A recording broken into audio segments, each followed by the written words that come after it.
Ito na nga, nagkita-kita kami ng aking mga classmate nung elementary. Ayan, nag-bonding kami. Ilang years kami hindi nagkita-kita. Siguro mga 9 years kami ulit bago nagkita-kita. Ayan, na nga. At pauwi na ata ako niyan. Sakto yung nag-video. Napakagaling naman. Ayan na nga, ang kukulit nila. Ito si Catherine, medyo joker. Tapos ito naman si Ba.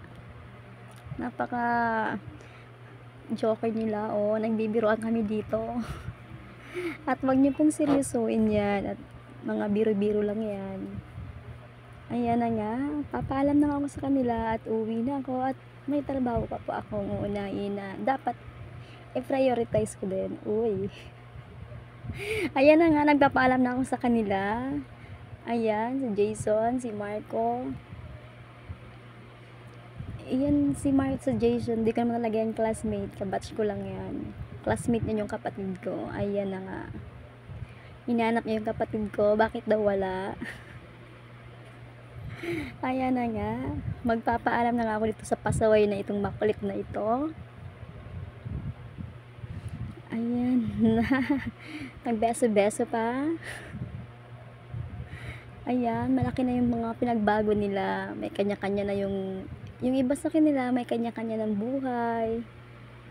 Ayan, kanya-kanyang buhay. May kanya-kanyang pamilya na pala.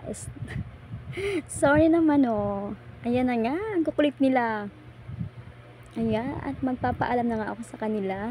Ito naman si Dan. Kinikilig, oh.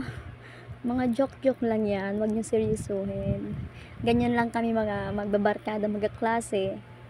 So, ngayon lang ulit kami kasi nagkita-kita. Kaya, medyo nagkukulitan. Ito naman, oh.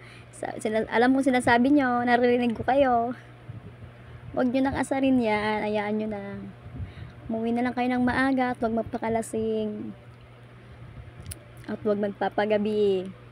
Okay? At ako'y mamamaalam na. At may work pa ako. Ayan na nga. Bye everyone.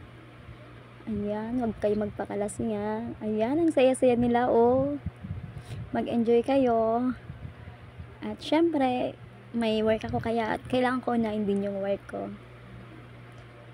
At meron pala kaming reunion sa December. Yung lahat ng batch namin